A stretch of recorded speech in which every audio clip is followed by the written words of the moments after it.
I do find purpose in pain, though, I would say. Okay. Maybe not joy in pain, but purpose. Life has always been about, it's how you respond, like not how you react. Can you respond in a way that you can overcome whatever the obstacle life presents itself?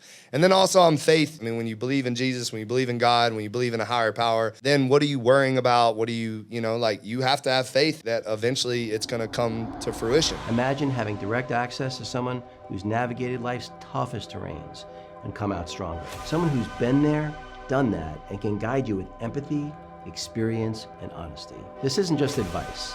It's a lifeline, a strategy session, a chance to learn from my journey so you can accelerate yours. Without the ability to be self-aware and introspective, the ability for you to get to where you want to go, nearly impossible.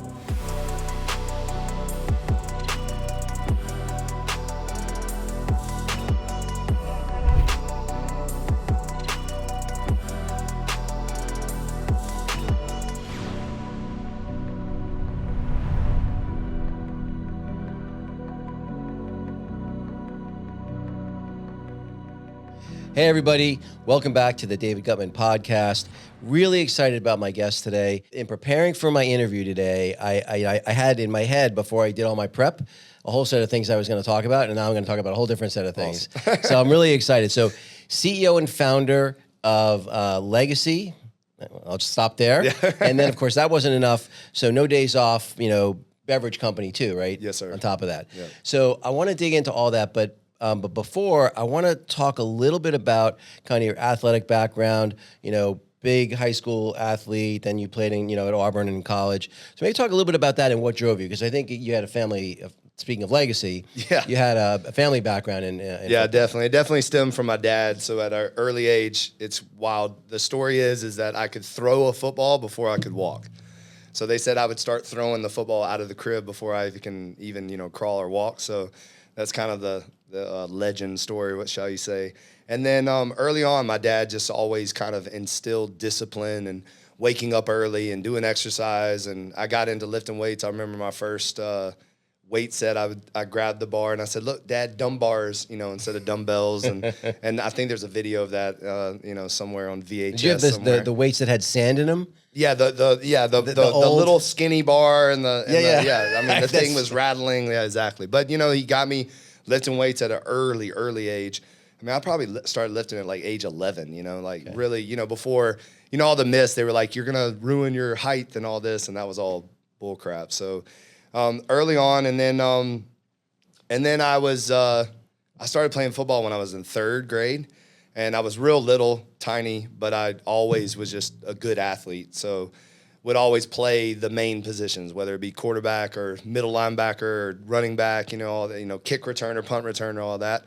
And then started in high school, and I played all sports, but when you're from Alabama, it's like tennis, baseball, basketball. I can go for the bowling team. You gotta play football. So even though I loved basketball, was probably my favorite sport, but didn't have really the height for that. So chose football, really leaned into it, and was really good. And then probably I would say going into my junior year, I started having like some real back issues, and nobody could figure out what it was. And I actually played 9 games my junior year in high school with a broken back that no one could diagnose. And then on the 9th game, when I couldn't even get into my truck after the game, I ended up having to go to a bone specialist. They did a bone scan, and they found the fracture in my L5-S1 vertebrae. And then I healed myself basically with the help of my chiropractor.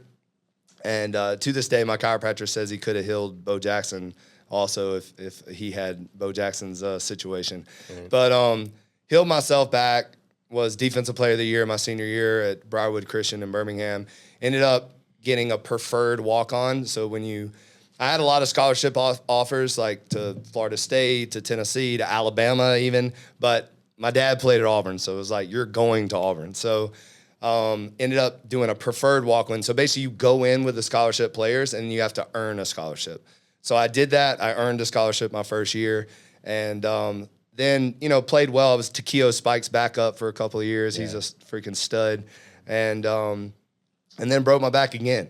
So my redshirt junior year in college, I broke my back again, same place, but worse. This time it was a full fracture instead of a hairline fracture. I mean, it's one of the most painful things you can go through and devastating. And it was I had to make a decision. It was either try to rehab myself back or take a medical hardship and let the dream die. And so I actually took a medical hardship, but then I really leaned into exercise science, kinesiology, health promotions. And I wanted to know why it happened. I was like, why did this happen to me? From a anatomy standpoint. And so that was kind of where I put all my efforts towards, was just really figuring out, okay, could this have been avoided, and then learn how to train athletes the right way. And so I felt like I was being now I know I was being trained the wrong way, and so I learned a lot through that process. So. Well, I want to dig into some of the sports stuff and the personal training, all that in the gyms. But before I do, I wanted to. So, did your dad ever coach you? Was he ever your coach? And what was it like, growing up in his shadow? Yeah, I would never say I was in his shadow necessarily. Okay. I wouldn't see it like that, but he was very militant, disciplined, hard on us. He was my coach from third grade till probably 8th grade, the little league years. Yeah. But I'll never forget this. My senior year, he looked me in the eye and he said, "I'm going to let you go." And what he meant by that is I'm not going to be because my junior year, I would walk, I'll never forget this, homecoming, I walked in, I'm supposed to go get dressed for the homecoming, party or dance, whatever the heck it was. And it was after the homecoming game. And I had 18 tackles and 180 yards rushing and all this stuff. And he was like, "Sit down, we're going to go over the film," and he pointed out all the things I did wrong, and I do believe it obviously made me better. But my senior year, he absolutely looked me in the eye and said, "Look, I'm not going to coach you anymore. I'm going to let you do your thing." And that's why I had such a good senior year, is because that kind of weight lifted off my shoulders of that I didn't have to prove myself to him, that he kind of gave me the permission to just be me and play. And that was probably the greatest thing that ever happened. So, Did you ever ask him what made that occur to him? Why that's a good thing. He's here now, so I have to ask him. Yeah, you'll have to ask him that. Well, so then you make the pivot. And one of the things from kind of doing a little bit of research on your background, one of the things that occurred to me, especially earlier in your, after college, you said yes to a lot of things, right? And you said yes to things that maybe the average person might not, hey, shave your head, and you could be a stunt man, a stunt double basically for a guy for Bad Boys too. Where did that come from? Was it just hey, look, I'm just trying to get as many experiences as I can, and I'm not going to think about it too much? Or where did that come from? I would definitely, it's interesting because I definitely have a thrill seeker, kind of side of me, but not in the sense of I don't want to go skydiving. I don't want to, swim with sharks. Not that, but something about, I think you said it best, the experience. I want to experience things. I want to meet new people, go to new places and stuff like that. So when opportunity came, I always wanted to go for it. So that's really how I kind of saw it. It's the same thing. So when I was in college, I had an opportunity to stay at Auburn and finish my degree by just going to school, or I had an opportunity to go to Birmingham, be an assistant strength coach at Sanford University to earn my degree. And I immediately was like, okay, experience over what I've already known. So I jumped and did that. And then when I was doing that and I finished that, that's when I got the call about Bad Boys 2. And for me, it was a no-brainer. It was just be on a movie? Are you kidding me? It was just, it was instant. And I always felt, my whole life, I've felt out of place, always. So I've always felt like an alien, because I always think bigger. I always feel like I'm, not that I'm bigger, but that I want bigger things for myself. And so Alabama, not that there's anything wrong with Alabama, but I always saw myself in a New York or LA or Miami, So I actually thought I'd be in LA. But ended up in Miami. So right. Well, I remember. I think I have the year right. Maybe it was 2007. You see an abandoned warehouse with some hookers around the street and a homeless guy, brushing his teeth or something, and you're like, "Oh yeah, this is the place." Yeah. What? And not only that, but if I remember the story right, you were saying for 2 years it was basically just you, and the place flooded, and what kept you going through all that? And how was that the choice you made? it definitely sounds like you definitely get a vision of what the future is going to look like, and you're just hell bent on that. But like, walk me through that you're thinking there. Yeah, it's interesting because my brother and I just talked about this because he's like, when is it ever going to be enough, and when, when's enough, right? And I've actually been told that a lot, and so, but it's almost like a gift and a curse. To your point, when you see the end, like you see the vision. So I've seen it. I've seen it in my head. I saw it even before that warehouse. Like I've seen where I know I'm going. And when you see it, you have to see it through. Like, because if you don't, then you're denying what I believe that God gave you a gift to accomplish. So so what's interesting is my business partner at the time, we hired 3 real estate agents to find us a location. And we went and saw, 20 something locations around Miami. And I'm just I have a real gut intuition when it comes to like places and environments. Like if I walk in a place, I either feel good about it or I don't. Like, and I've actually walked into podcast rooms before and been like, oh, this is going to be a long one, and luckily this vibe is good. It's probably more from you than anything, but, so they showed us places, everyone we walked into. And I was like, I would walk in and be like, no, this isn't it. And they'd be like, you don't want to see it? I'm like, no, this isn't it. And it was literally like that. They hated me. And so then I was like, you know what? I think I can find this on my own. So I literally got on my bike and I was riding my bike all around Edgewater and Wynwood. And this is way before what Edgewater and Wynwood is today. Like 2007, 2008, it was rough. It was 2007, yeah, so it was rough. And I'll never forget taking that bike ride down to the thing, actually saying hello to the homeless man that was brushing his teeth. Hey, man, how you doing? Seeing the for lease sign. And I sat on the train tracks there. And I saw a sports complex. Like, I saw it. And I was like, this is it. and I remember calling and telling my business partner and bringing him there. And he goes, oh, hell no. He's like, we're not doing this. And I go, well, unfortunately, this is my gym, so we're doing it. And we did it. And then sure enough, like, it was beautiful. We opened, and literally like 6 months later, it looked like a hurricane hit it because how many times it flooded and, just the riffraff coming in and out of there. It was brutal. I mean, there was a dead body burned behind the train tracks 3 months after we opened. Like, it was a rough area. Like, hookers were legitimately every single day on the street. And when you open the gym at 5 o'clock in the morning, the hookers are up and live and ready to go. So it's, you're waving to them while you're coming down the street. But you have to see, if my belief is that if you say you're going to do something, you do it, you see it through no matter what. And it was really just a conviction of that. This is where I'm supposed to be. This is what I'm supposed to do. Keep going. Don't panic, pivot, just keep going. Like, that's it. Yeah, it's funny, the panic thing. I say this all the time, which is it's almost never the bad thing that happens that causes the business to fail. It's the bad reaction to the bad thing. Amen. It's either the overreaction or the underreaction that will end up being the death knell. The other thing for your story that just blew me away is you had not one but 2 con artists as clients of yours, and talk to me. So I'm curious from that. Like, have you gotten, and look, I think people really underestimate, I would never get conned by that person, but they haven't been in touch. They haven't seen a really good con person. Like, that's why they're good. Is because they're so, I promise you right now, both of them, they walk in this room right now, they would have us on the edge of our seats. Yeah. They were mesmerizing. Like, absolutely, and they did it to everybody. Right. It wasn't just me. They did it to everybody. They were absolutely captivating characters.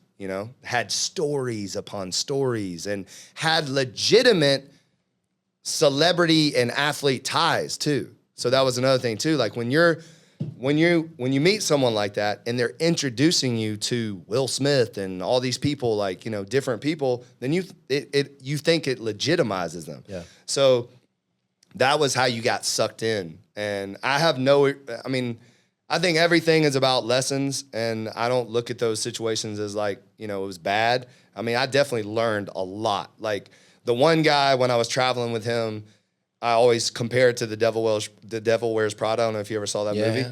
Like, I was that assistant. Like, he would give me the craziest task and the craziest things to come up with and do, and I did it. And I always figured stuff out and always navigated that, and I handled his personality in a very mature, well, most of the time mature way, sometimes not. but I learned a lot, and I always look at it like that. And then also the first guy, I can honestly, there's nothing really bad I could say about him. Like, yes, he was, unfortunately he was but he treated me right, and he treated me good, and he gave me a ton of business, ton.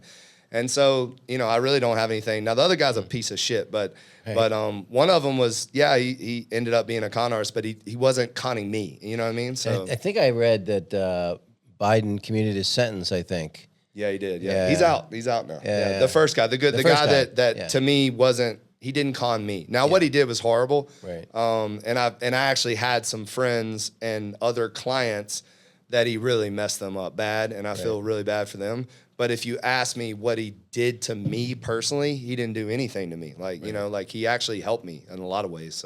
So one of the things I thought was interesting, and I guess a little surprising for, just you and I haven't spent that much time together, but from the time we have spent together, you're kind of an alpha guy, you're an entrepreneur, you've done all these businesses, but you've also worked for, the guy who was the front man from Creed, I think, right? Yeah. And these guys where, they're kind of like maybe not being very nice to you and expecting you to kind of, I don't know, it sort of surprised me a little bit that from the guy I know, that you'd be like, go fuck yourself. Like, you know what I'm saying? Like, I was sort of, and maybe that was just, maybe you were different back then, or? No, I think part of being an alpha is serving people. Like, I really do. Like, I think there's something about, like, like a lot of these alpha males, when they say, like, go fuck yourself, and they're like, I'm not doing that. I mean, to me, that's an insecurity. You know, like, if you're not willing to serve another person, then, what does that say about your own character? So to me, I'm in the service industry. I mean, if you're in at the time, if I was, if you're hired as a personal trainer, nutritionist, bodyguard, I mean, that's what I was to Scott Stapp. I was literally like all those things. Then he's my responsibility. So that is very alpha. I mean, that is like, I'm there, I'm getting paid to protect someone. So, I mean, that, in my opinion, that would be like, a high level, like, let's say Floyd Mayweather's bodyguard telling Floyd to go fuck him. You know what I mean? Like, he's not going to do that, even though he could destroy Floyd. You know what I mean? But he's not going to do that because he knows that's what he's getting paid to do.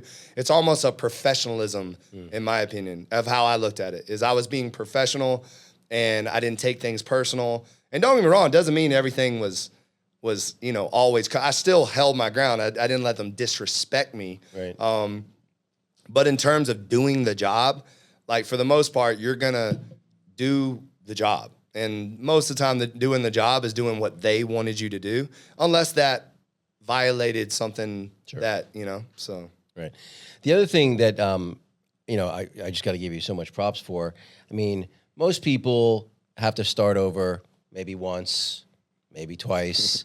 I think you're up to at least 4, I think, from counting definitely. From the stories I was listening to. Where does that resilience come from? Because not only does it seem like you're able to do it, but kind of seems like you did it with a smile. I don't know about a smile, but I do find purpose in pain, though, I would say. Like, maybe not joy in pain, but purpose. So for me, life has always been about, and you said it early, it's how you respond, like, not how you react. Like, it's like, can you respond in a way that you can overcome whatever the obstacle life presents itself? And then also, I'm faith-based. I mean, when you believe in Jesus, when you believe in God, when you believe in a higher power, if you truly believe, then what are you worrying about? What do you you have to have faith that eventually it's going to come to fruition, no matter how long it takes. And oftentimes God's timing is not our timing. We always say, what's that? There's a great quote where it's like, God's not always on time, but he's never late. He loves to do it at the moment. I think he does it when you realize it's him and not you. So oftentimes it'd be like you would just be on your, like, there's been so many times where I've almost had to close the doors, and then something big happens. And then, you kind of say, that definitely wasn't me, Right. So, yeah.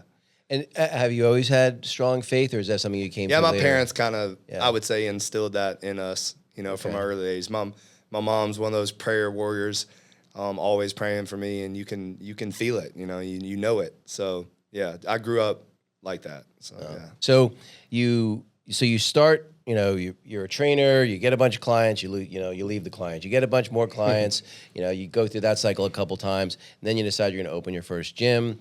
You struggle along with that. You finally kind of hit your stride there, it sounds like. And so now, if I remember correctly, you have 7 gyms in South Florida, and you're either opened or are opening one in Nashville, Yeah, right? we're open in Nashville hopefully in September, and that'll be number 8. Yeah. So that's the step. Say, hey, I'm going to make one in another market. What was the driver for that, as opposed to standing further? That's got to be a bit tougher when you've got one that's in another geography. So what was the reason? What was the driver behind that decision?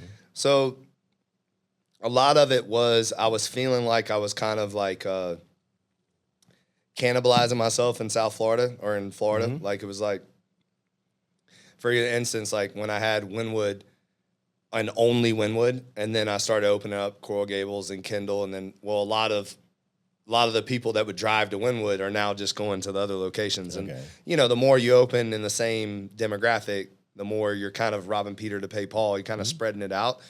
And then the pandemic really opened my eyes to cities that people were migrating to. And so I saw like Tampa, Orlando, Miami, obviously, but Austin and Nashville were top 5. And so I kind of did some research. I had a couple of friends that moved there. So a good buddy of mine, Gunnar Peterson, moved from Beverly Hills to Nashville, actually Franklin, Tennessee. Jim Johnson, who's an investor of mine and a good friend of mine, he moved to Franklin, actually. But, that's right outside of Nashville. And then Jeff Hardcastle, one of my really close friends, moved there too. And just they love it. Like, they absolutely love it. And then I visited a couple of times, and there's something about it that I get the same feeling when I go to New York. Like, as soon as I step on the plane, I get this, it's like, I don't know, I feel like 2.0. Like, the energy I have, it's on another level. And that's the same feeling I get when I get to Nashville. It's like the air is lighter, like there's music playing everywhere, the people are so nice, and so not only is it the 5th fastest growing city right now, there's no gyms. Like really? like my gym. Yeah. Like there's nothing like what we're bringing in Nashville. So we're going to be bringing like the baddest gym that Nashville's ever seen. So I think being kind of the first to like put our stamp in a place like that, and I think we go really well with Nashville, like the vibe and the disciplined approach and the commitment, the consistency, like everything No Days Off is about. I think we fit the vibe there now. So got it. So you're like, okay. Well, actually, let's talk a little bit about what happened during COVID, right? Yeah. Because at least I think here the gyms were shut down for a little while, but not too long, right? Yeah, I mean, long enough though. Like right. Anytime you're running a business and you have, so at the time I had 3 open locations and 3 under construction. And so, and of course, construction workers couldn't get COVID. So, construction didn't stop, but your revenue stopped. And I was basically, at the time, only had one business partner at the time with any kind of decent money. And so I'm running these gyms based off of like cash flow. Like I'm putting the money I'm making into the growth. And I think at the time I did get one personal loan myself. But so I'm in the middle of 3 build outs, and on I'll never forget the day, March 17th, 2020, they closed everybody down.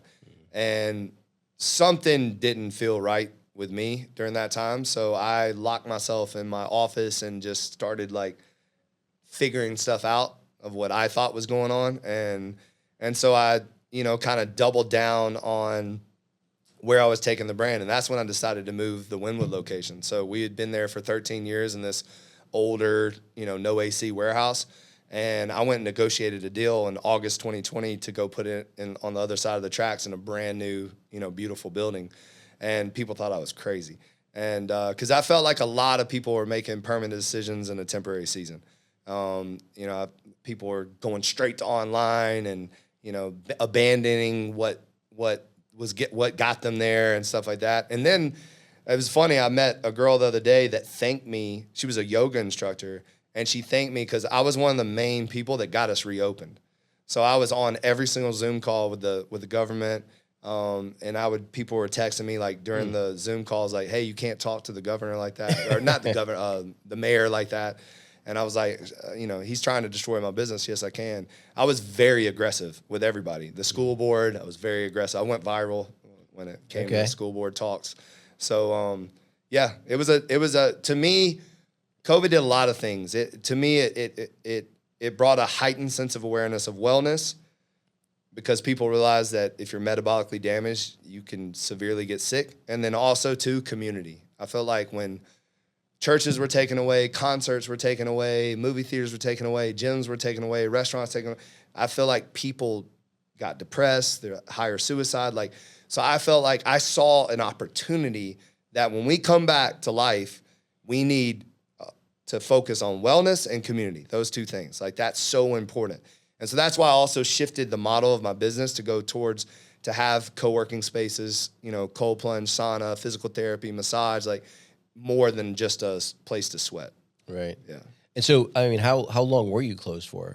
3.5 months, exactly. Okay. So they wanted to close us longer, and I put my foot down, and we picketed in front of the mayor's house, and it was we went all in. We went all in. I mean, it was bad. It was bad and good, Well, so, how close did you come to? I mean, were you? If we would not have opened that month, I don't know what I would have done. Wow, it was that bad. Because you're talking about.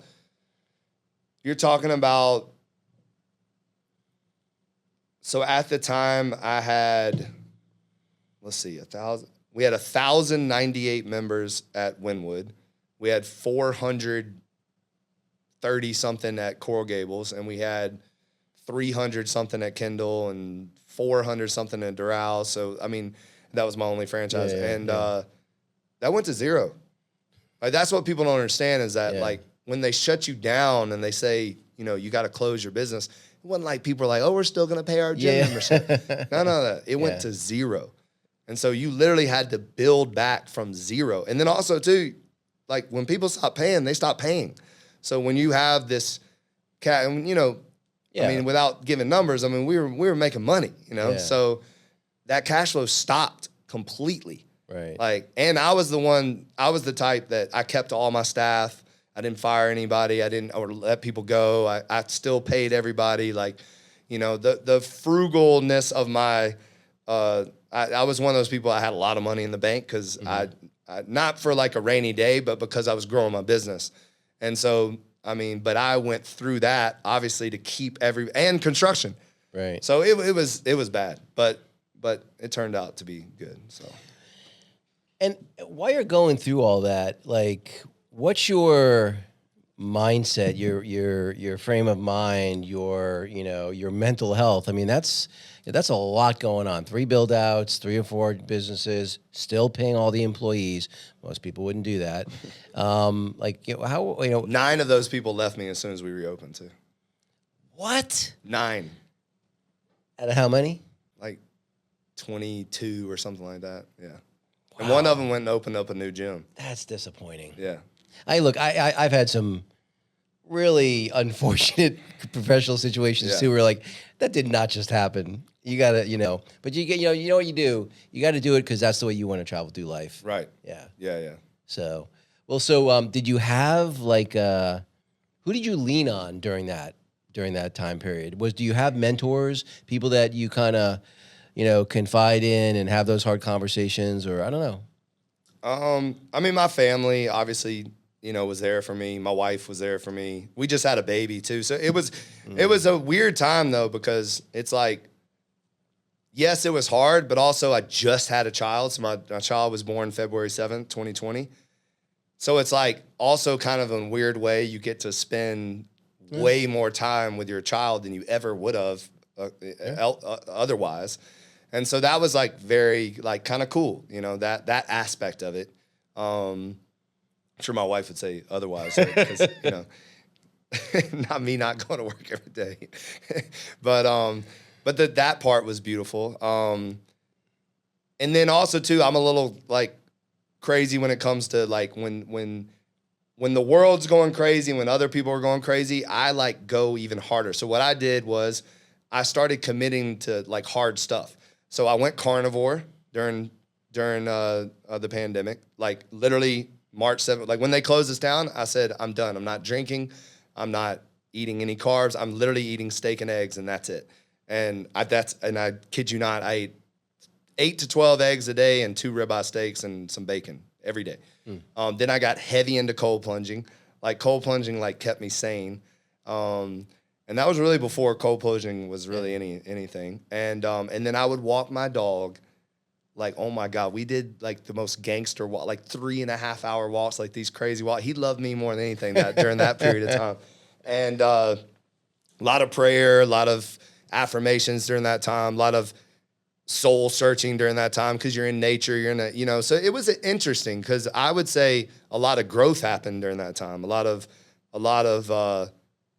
knowing what you want after it was over, kind of like, and that's what opened my eyes, like, was during that time, it established, like, okay, when this is over, I know exactly what I want to do. And it's sad too, because a lot of my plans actually had some of those people that left me in them, and they have no idea what I was going to do for them. And that's sad. What?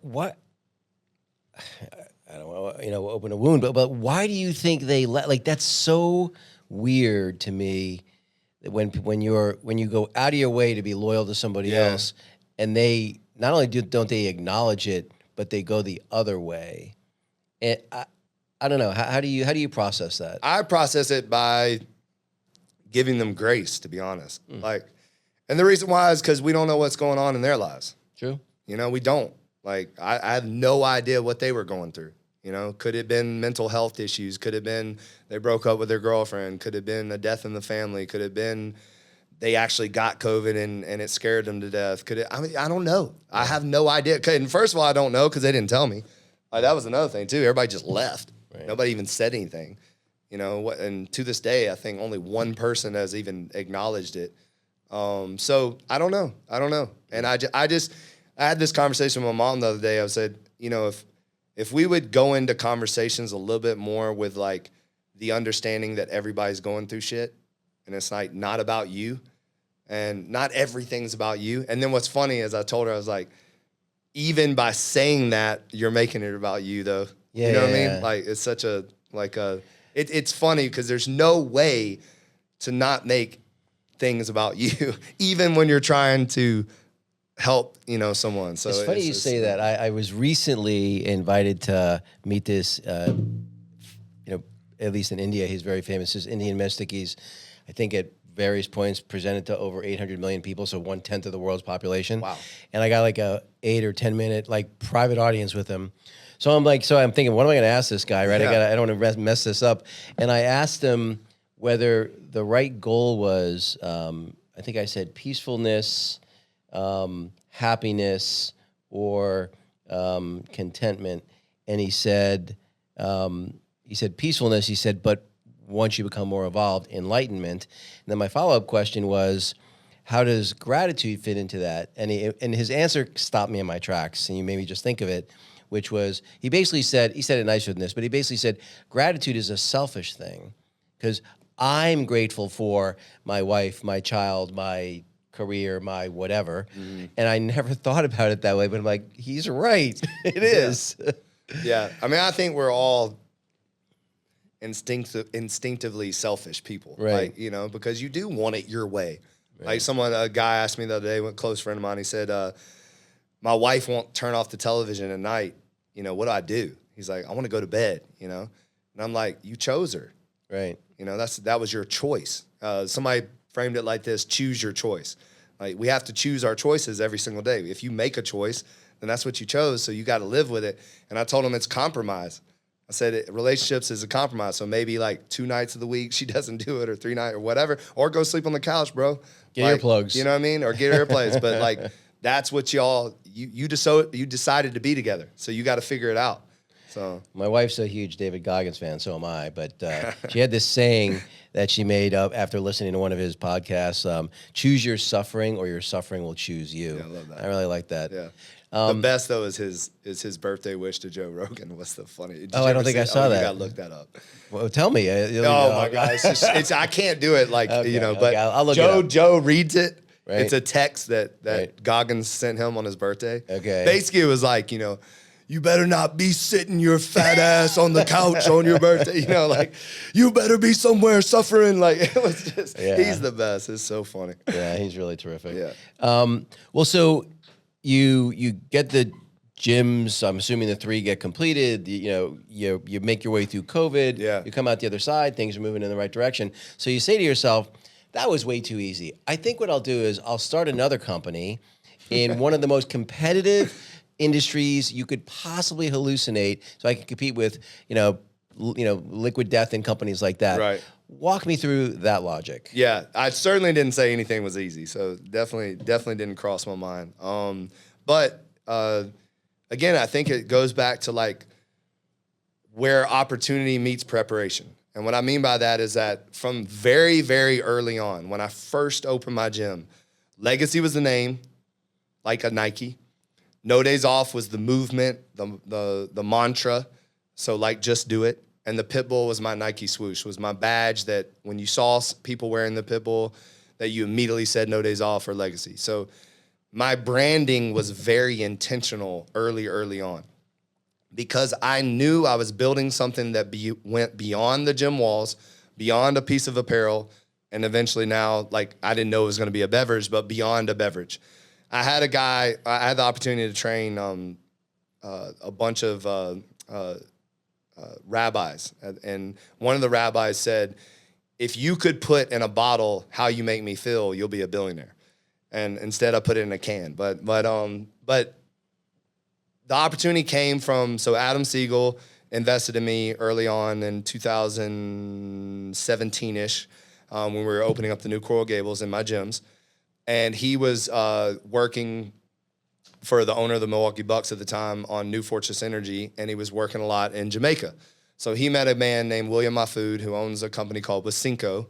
It's the largest food and beverage distribution company in the English-speaking Caribbean and Jamaica.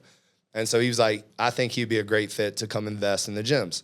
So he introduced me to him, and we, you do the whole, like, come to the gyms, and you go to dinner, and then, that whole thing. And he was like, look, man, I'm not a gym guy, but I love your brand, and I think there's something there. Would you ever think about doing your own beverages? And I actually had already done my own beer, and I did a beer with J.W. Wakefield that was very popular. It was a No Days Off. It actually looked exactly like this black can. It was sold at Total Wine for $9. It was a really good beer. And I had also been presented to invest in Liquid Death. So one of my clients offered me and showed me the deck and everything to invest in Liquid Death. And I actually became a bit of a Liquid Death fan because I love water and I hated drinking it out of a plastic bottle. So drinking it in a can made me feel kind of cool, and people would always ask me, what is that, and kind of stuff. But then I tested the water, and the water is shit. It's not good water. So I was like thinking about it, and I was like, we can do this. Like, I have the brand, I have the messaging, I have the logo. I think we could do it in a way that, so Liquid Death disrupted the budget water space. So they went after the Poland Springs, the Zephyr Hills, the Aquafinas, the Dasanis, the cheap, what we call budget water. Right. But I saw it as, okay, I don't want to go up against Liquid Death because they're already crushing it. They're, almost $1 billion company at that time. Or not that time, but like, massive company. They are a $1 billion company today. And I said, what if I disrupted the premium water space? What if we kind of kicked Evian and Fiji in the ass? Like, what if we went after the Aquapanas, the Saratogas of the world? So if you're going to do that, what's in the can has to be special. So then we started reaching out to people to try to figure out, okay, who's going to help us develop this water? And believe it or not, making water is really hard, like really hard. And we found these guys that did water for Pepsi for 20 years in Venezuela. And they had like this makeshift, like it was a shipping container kind of style reverse osmosis process they did. And if you can do good water in Venezuela, I think you can do good water. So they end up moving their operation to Pembroke Pines. And it took us about 1.5 years to develop this water, to actually come up with the purest water in the world, and then the proprietary blend of essential minerals that go back into the water for the function, hydration, and taste. So, and so when did the brand officially launch? 2023. Okay. Yeah. Because didn't you guys recently get picked up by the Miami Heat? So that was early on. So then another thing early on is I had trained thousands of athletes, including like Joe Johnson and Mario Chalmers, and some of the Heat staff would come to my gym. So we had an in with the Heat in terms of just relationship. Like when I say like 20 or so of their staff worked out all my gyms, So, the chief marketing officer and all this stuff. So I had a lot of connections there. And I thought to myself, all right, no one's really going to take us serious as a water brand coming out of a gym unless we attached ourselves to a celebrity or something, right? And at the time, my business partner made a great point. He's like, we don't really want to attach ourselves to a celebrity because you're one tweet away from disaster, right?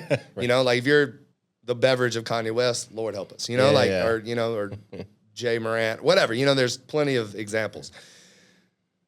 But he was like, how's your relationship with the Heat? And I was like, it's great. He's like, well, what if we, did a deal with them? And I was like, that's a great idea. So I reached out to the Heat and I said, what do y'all think about us being the official premium water of the Miami Heat? And they were like, we love it. So actually our first meeting was with a cardboard cutout. We didn't even have a water. We didn't have a can. We didn't have anything. But they loved the brand. They loved the messaging. It was very Heat culture. No days off and Heat culture are very aligned. And it just made a lot of sense. And then they did say we have to prove ourselves to Levy, the concessionaire. So get the water done, present it, and we'll see. So Levy took it. They third-party tested it. They carried it around the arena, and they were like, it's good. This is great. So we actually outsold Fiji and Perrier by 3x our very first year of being the official premium water of the Miami Heat. And then the second year, 6x.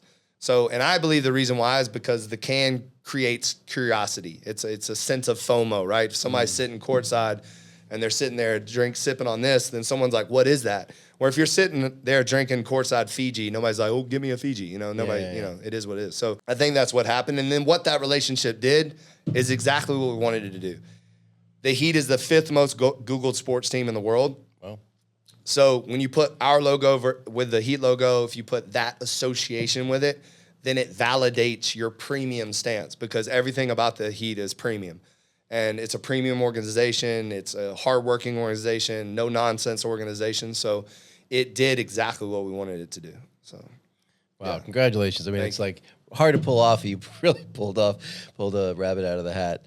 Talk a little bit about your leadership style. You'd mentioned earlier, sort of in a slightly different context, about being a servant leader, which I completely agree. Like, I think people totally get it wrong. They think pounding the desk and yelling, no, you don't want people to be reacting based on fear. You want them to not want to disappoint you. Right. Right. But maybe talk about where that leadership style was. Did it come from some great coaches you had, or where did that come from? I think my coaches kind of messed up my leadership. So I love them to death, but that's how I started as a leader. I started as a leader of what I learned from, my dad and my coaches, and that was yelling and screaming and, you're going to do it my way or you're going to get out.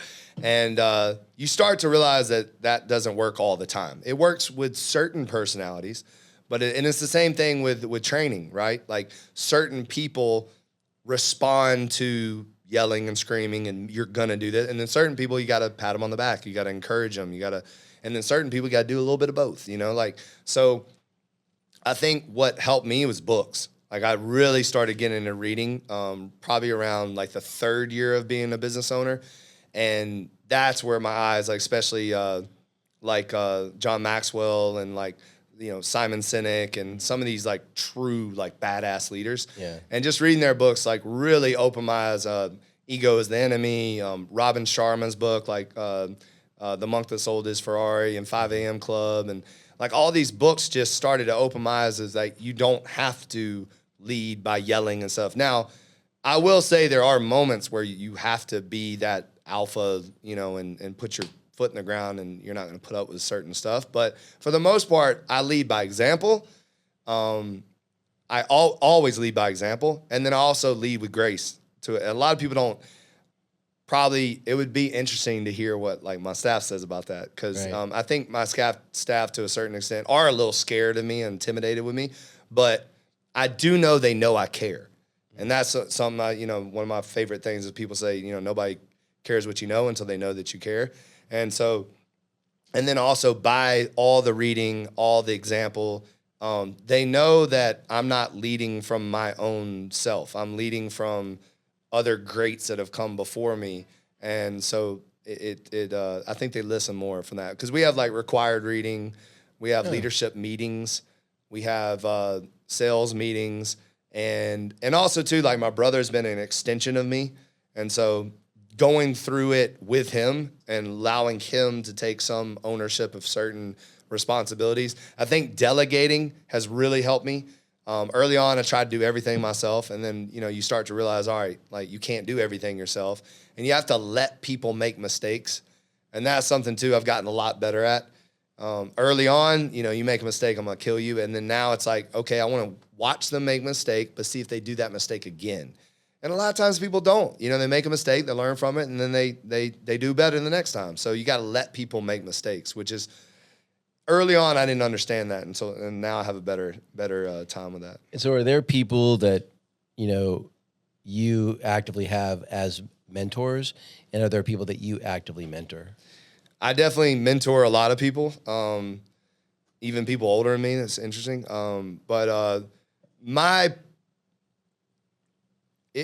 Someone else asked me this the other day, and it is strange that I don't feel like I have like any real like go-to like that I'm gonna call and be like, you know, let's talk, you know, about stuff. I don't know if I necessarily have that. I would say my brother and I talk a lot. My dad and I talk a lot, but more just to get stuff off my chest, not really, you know, mentoring me or giving me, you know, advice. My new business partner, William, is fantastic just to talk to and talk things out with. I have a very close client and investor that we talk. I train him every morning, so we have great grown-up conversations, you know. But I wouldn't say there's like one go-to guy that I have mentorship, you know. Like it's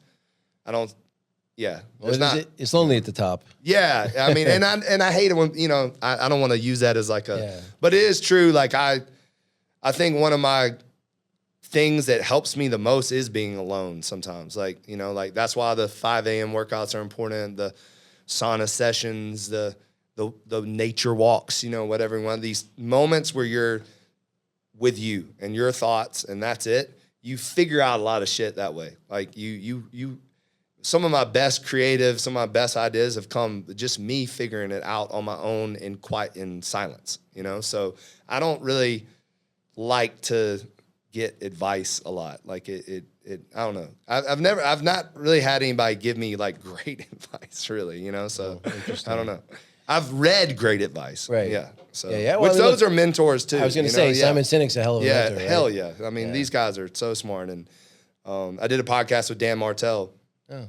And I mean, just gym after gym after gym. Doing the podcast too, I think is a form of mentorship. That's you know? fair. Like talking to you. I know for a fact I'll walk away learning something, you know? Right. So I think that's cool. It's getting little gems here and there from people. Music does that to me too. Sometimes I'll hear a song and they'll say something and I'll be like writing it down. So I feel like if you allow yourself to learn from anybody, then everybody's a mentor to a certain degree, you know? Well, so. It's funny, because I mentor quite a few people, and I think I learn at least as much from mentoring as they learn from me, maybe more. Because at least for me, the process of being able to explain not necessarily what to do, but why that's the right thing to do, forces me to internalize it in a more complete way than I maybe did before I gave that piece of advice, if that makes sense. No, it makes perfect sense. I always tell people that the more I coach the coaches, the more I learn. So anytime you do what you're good at, but you coach it, then you get better yourself. Because oftentimes you're coaching it, and then they're asking questions to make you go deeper into the reason why you're saying what you're saying, and then that makes you better. Right. So I 100% agree with that, definitely. Now, you have just one child? Two. Okay. Yep. Boy, girl. 5-year-old boy and a 1-year-old daughter. So wow. Yeah. Got one of each. Yeah. Tell me how, maybe how that's changed things for you, and, especially given, your brand is literally legacy. Yeah. And maybe how you think about them as part of your legacy. Oh, 100%. It's I always tell people I thought I was motivated before, but now it's like when you're looking at them and knowing like this is for them and everything I do is for them now, it just makes you operate in a different way. And then it's also a distraction, right? Like I told my brother the other day, when you wake up at 3:45, 4 o'clock in the morning, but yet your son's bouncing on top of your head at 11 o'clock at night, it kind of messes up your your routine sometimes, you know. So, but I wouldn't want it any other way. So it's a blessing. It was funny. I have a 25-year-old daughter, and honestly, it wasn't until I had her that I even thought about what being happy meant. Because she's looking up at me, expecting me to guide her, and how am I going to do that if I don't understand it myself? It just wasn't something I thought about. Happiness was literally not something that I thought about. Success was, but not happiness. And then I'm like, well, I can't be helpful to her, and so I had to figure it out for myself. I found it really helpful. Yeah, they it's so interesting that you say that, because like I don't find myself happy either, but they bring the joy out of me. You know what I mean? Like there's nothing more joyful than a child's energy, the way they respond to you. Like when I walk in the door, as soon as the door opens, da da da da da da, and my son's like, Dad, like, you know. So it's like what more joyful thing is that? And so they give me joy, but I don't know if I've found happiness, you know, like. Yeah, well, back to my, Indian mystic, apparently enlightenment's what I'm supposed to go for. Yeah.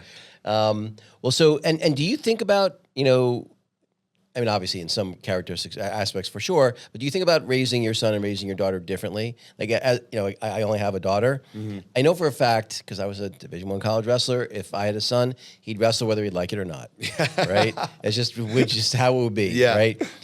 With a daughter, I don't care what she does. You don't want her wrestling? Yeah, no.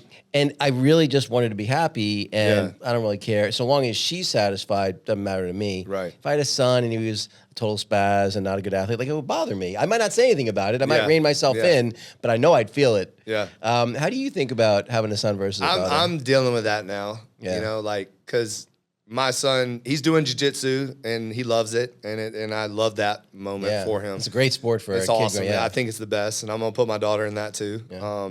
I think even more than him, I think she needs to learn that for sure. So I love that he loves that. But I'll be honest, like, I would love, like, he's 5, he's what's the word?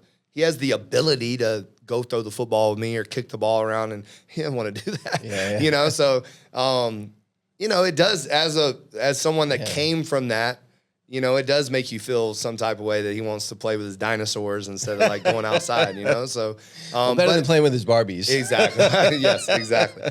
But I think that I also, again, I feel like we have to grow from every generation. Like, I feel like my dad did the best he could do. His dad did the best he could do. And now it's my responsibility to do the best that I can do and do better than my dad did. Not that my dad did anything wrong, but like, learn from your dad, and can you do it better? And so for me, I think allowing your son to find what he wants to do with his life is important. Like, you shouldn't force them into anything. So in my opinion, like, I just feel like, let me see what he wants to do. Now, granted, he's going to jiu-jitsu, all right? So there is a, because he does do that sometimes. Like, I don't want to go to jiu-jitsu. I'm like, you're going to jiu-jitsu. But every time he goes, he loves it. But like, like forcing him to do stuff, I don't Especially doing it forever. Like my dad, Yeah. he actually said you have to go out for the wrestling team for 2 weeks. He goes, after 2 weeks, if you don't like it, you don't have to do it. Okay. And I was like, and I loved it. Yeah. So, yeah. Like giving them opportunity. Yeah. Like, because when I was growing up, like, I played a lot of instruments and I sang and stuff like that, and then that was kind of frowned upon. Right. Because in Alabama, that wasn't the thing. And looking back, I'm like, damn, like, like I would have loved to be able to play in a boy band. Yeah, well, I don't know about that. But, well, I don't know. Maybe that has some perks to it. So, when you thinking, you're, I think you're in your mid 40s now. 40. I turned 48 July 18th. So, Oh, okay. Yeah, Well, happy birthday. It's crazy to say, but yeah. Oh God, I barely remember 48. But when you're thinking, are you gonna retire at some point? Is that something you ever want to do, or is like, you know what, I'm gonna ride till the wheels come off? Yeah, I mean, I don't see my personality as necessarily retiring. I feel like I'll be doing something, but would it be in the gym business? I doubt it. Like maybe overseeing some stuff, but I mean, I really see something like special happening with the brand And there's so many directions we can take it, from the beverage and from apparel and from other things. I have this trademarked all over the place. So it's going to be interesting, like where the brand goes. And I would love to be a part of the brand for forever. Like, I really feel like I want to be kind of the Phil Knight, behind my brand. I don't feel like I want to just completely sell out. Now, granted, I'm sure my investors right now are like, we're going to sell, but we'll see. But I definitely don't see myself like sitting on a couch somewhere or something. Like, I want to always be active, and I have young kids, so I'm not going anywhere anyways. Yeah. Even if I sold the companies and had millions of dollars in the bank, I still have 2 children to raise, and that's a job in itself. So, that's kind of, maybe it'll free up my time to be actually more involved in them, and that would be a fun job, so. Now, at some point, when was the first time you raised capital from investors? So the very first time in the gyms was 2017, and it was just through a convertible note in a very small amounts. And then for the beverage, we started raising money in 2021. I believe that's right. And that was through a safe note. So, yeah. I've raised over $15 million for both.